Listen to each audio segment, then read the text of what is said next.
A gente não tem dinheiro, a gente tem que rodar o Brasil de carro, a gente não roda o Brasil de jatinho, a gente roda o Brasil de carro, a gente tem que trabalhar com militância, tem que construir as pré-candidaturas sem grana. Os caras já têm uma estrutura. Então, pô, use a estrutura pra fazer algo inspirador. Porque se for bom, vamos supor, se o Flávio Bolsonaro, que não vai vir nada de lá, mas se o Flávio Bolsonaro vier com algo inspirador, algo que é uma boa proposta, não, tá aqui.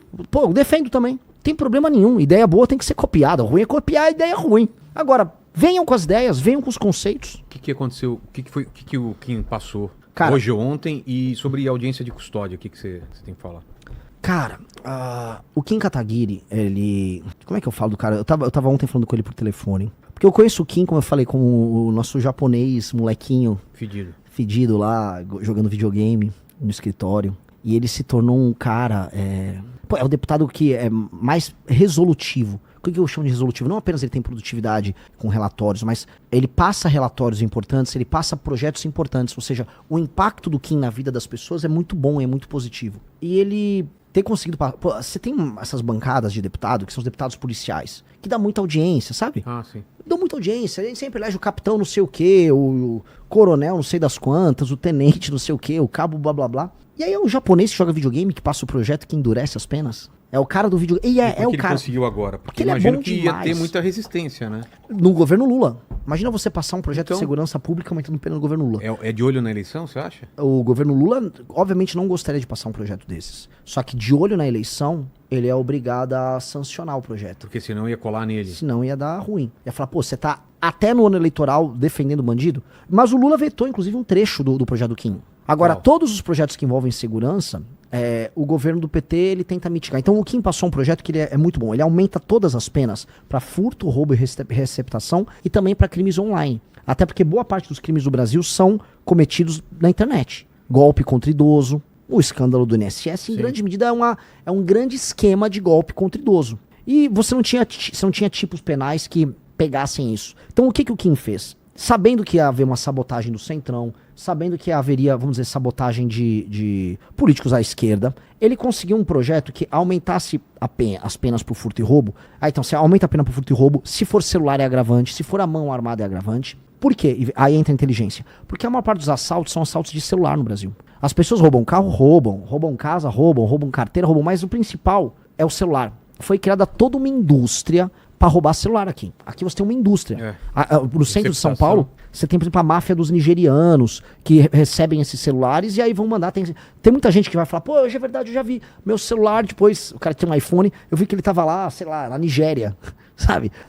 Por quê? Porque isso acontece. Outros vão pro Paraguai, então você construiu uma indústria. O menino que rouba o celular, ele já tá com aquele celular vendido. Ele já sabe para onde o celular vai. Então, esta lógica, que é por isso que o que inclui a receptação, essa lógica envolve um mercado sobre celulares. E isso ele ajudou a quebrar, porque agora que a pessoa é pega, o cara roubou um celular na mão armada, que é a maior parte dos casos de assalto no Brasil, que é o que mais aflige os brasileiros com segurança, esse cara vai preso. O policial não vai se sentir um inútil pegando o cara, levando pra delegacia e o delegado soltando. Porque, roubo a mão armada, com algum grau de violência, de um celular. O cara vai preso. Então, teve muita inteligência, teve um trabalho, teve perseverança, teve encheção de saco. Ele ficou enchendo o saco do Alcolumbre, ele ficou ligando pra senadores, ficou pressionando, e aí até que o Alcolumbre botou pra pautar no Senado e passou. Tinha passado já na Câmara, aí pautou, e aí foi pra sanção do Lula. Aí o que o Lula fez? Ele tirou um dos elementos, que aumentava também pena, mas ele sancionou. Aí ele sancionou e correu. Lula agora aumenta penas. Ele não aumentou, o PT não contribuiu em absolutamente nada pro projeto. E a Globo, inclusive, tirou o Kim. Ela falou, não, o governo aprova a lei. O governo não aprovou nada. O PT ficou tentando mitigar o projeto na Câmara e no Senado.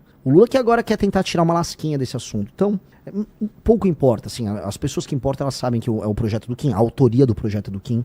E esse cara é sensacional, cara. Esse cara tinha que ser multiplicado. Por que todo policial, todo especialista em segurança pública vem aqui e reclama da audiência de custódia? Porque é um desses elementos, vamos dizer, mitigadores da aplicação da pena. Aí o cara leva, aí você tem audiência de custódia, você vai pegar um juiz que vai ser leniente, que não vai fazer a aplicação imediata da pena de prisão. Muitos falam, não, solta por esse motivo ou outro. E aí isso faz com que muitas pessoas que são reincidentes retornem pra rua e continuem cometendo crime. E aí você vai perpetuando um ciclo de impunidade. A gente precisa entender, assim, as pessoas que estão assistindo, a maior parte das pessoas que cometem crimes cometem de maneira reincidente. Não é que é aleatório. O Renan saiu, hoje eu vou roubar um celular. Não. são as mesmas pessoas. Você tem que entender, são as mesmas pessoas. E é isso, assim, Vilela, eu te falo, o cara é reincidente. Porque pra você ser bom em tudo na vida, você faz repetição. Você tá, acho que você tá no seu podcast mais de 2.000, 1835, fora os especiais, dá mais de 2.000 episódios. Então você tem mais de 2.000 episódios. Então você ficou bom, é repetição. É repetição. Um ladrão também é repetição. Tá me comparando a um criminoso que rouba celular. Você entendeu, né, Aline? Aos pouquinhos foi chegando, que rouba né? celular é tão bom quanto eu, porque pela repetição, assim como eu faço muito podcast, ele rouba muito celular. Entendi, Renan. Por isso que o Lenny já vai me punir no final. Exato. Já peguei já mais tô um. Mas entregando eu antes. entendi. O cara, você vai ver a ficha do cara, o cara já foi preso ou foi pego, sei lá, 20, 30 vezes. Isso porque foi pego em algumas vezes, né? Exato. E aí tenta imaginar o policial que correu atrás dele, que pegou o cara, que tá na rua, correndo ele próprio risco de vida, que depois, se ele mata o cara, não tem uma assistência jurídica por parte da polícia, que vai responder um processo, que vai ter um promotor, às vezes um canalha de um promotor, querendo prender o policial, falando, teve excesso de força. Aí esse cara, tudo passando na cabeça dele, enquanto ele ganha um salário porcaria, pra ele pegar aquele vagabundo e saber que o vagabundo vai ser solto logo em seguida. E ele ainda vai tomar um chá de cadeira na delegacia. Então, se for pegar todo o ciclo da experiência do policial no enfrentamento ao crime, o policial, pra topar ser um policial num cenário desse, o cara, ou ele é um herói, ou ele é muito louco. E eu acho que, na maior parte dos casos, ele é um herói. Porque o cara, pra manter a fé na farda, sabendo que tem todo esse sistema construído pra isso, é muito errado. Então, assim, tanto a audiência de custódia, o juiz de garantia, são todos instrumentos criados pra manter o criminoso na rua. E o criminoso é sempre o mesmo, porque ele é reincidente. O que a gente precisa fazer? Quando o cara é reincidente, aumentar bizarramente as penas. O cara entendeu assim, cara, se eu for pego pela segunda vez, eu vou ter, sabe, por um crime violento com a mão armada, mais de 35 anos de pena, 40 anos de pena, ele perdeu a vida dele foi desperdiçada. Ele tem que entender isso. E aí a gente tem que aumentar o policiamento, de modo a ele ter certeza de que não haverá impunidade. Ele tendo certeza que não haverá impunidade, ele faz um cálculo econômico, porque por mais que ele seja canalha, ele não é um imbecil completo. Dito isso, Vilela, falo aqui, porque não existe solução mágica. Mesmo em países desenvolvidos, Estados Unidos é um exemplo, que tem penas altas, o cara consegue ser um imbecil a ponto de saber que ele vai destruir a vida dele, mas ele vai lá e comete o crime. E aí ele vai ter que ir pra cadeia e vai ficar muito tempo na cadeia. E não vai dar pra ficar a moça dos direitos humanos, não, mas olha só, ele tá muito tempo... Ele optou. Se ele pegou uma arma, botou na cabeça de alguém e fez o seguinte julgamento, olha, você vive ou morre, dependendo da minha vontade. Este cara é um juiz da vida de outra pessoa. A gente nunca se toca, porque a gente, novamente, recapitulando o que eu falei no começo, a gente naturaliza o absurdo. O Brasil é o país da naturalização do absurdo. O Brasil é um país que fala, veja só, ele só apontou arma pra você, ele não bateu em você, ele não deu um tiro no teu pé. Vamos ver como isso é um absurdo tremendo, né? E ele vai na audiência de custódia e solta, ele não matou ninguém. Olha, o bandido, pô, sai dessa. Como a gente vê, tem vídeos de audiência de custódia de juiz ou juíza. Olha só, você de novo aqui. É porque ele nunca teve uma arma apontada pra cara dele. Exato. Também, né? Quando o cara se coloca numa posição de poder em que você vive ou morre, dependendo da vontade dele, às vezes o cara tá louco de alguma droga, às vezes o cara tá... Às vezes é um moleque, um menor de idade.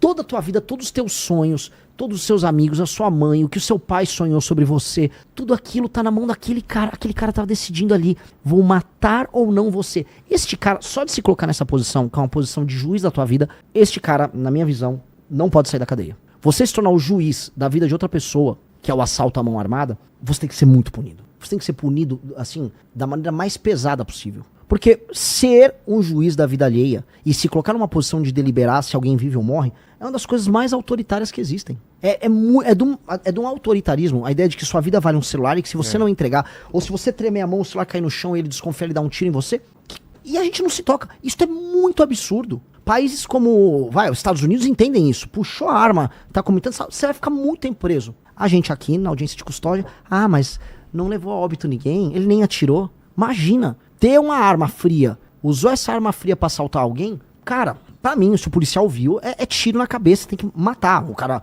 tá se colocando nessa posição, ponto. Se ele se entregou, é muito tempo de cadeia. E ponto. E a gente tem que entender, porque, novamente, esse raciocínio que eu fiz com você, as pessoas não fazem. Que é a ideia da naturalização. Quando você fala de Bukele, quando você fala do prendeu, matou, a esquerda te coloca como direita, de extrema direita. E os bolsonaristas colocam você como esquerda. Renan, o que você é? O que o Missão é? Sem falar de outros, né, termos, fascista e tudo mais, né? Essa é uma pergunta que ela se torna cada vez mais difícil, porque eu tento sempre ser muito honesto e na resposta que eu quero dar. ser meramente de direita para boa parte dos brasileiros significa gostar do Bolsonaro. E aí, mesmo tendo propostas muito mais enfáticas e muito mais duras do que, por exemplo, a dos candidatos de direita, como o Flávio, eles vão falar que eu sou esquerda porque eu não sou puxa-saco do sobrenome dele. O esquerdista, veja, eles faziam caricaturas nos anos 90 falando que o Alckmin era nazista. Sim. Tem caricaturas, assim, se o Lênin quiser encontrar, vai ter meme na internet, caricaturas do Latuf, do Alckmin andando com braçadeira nazista.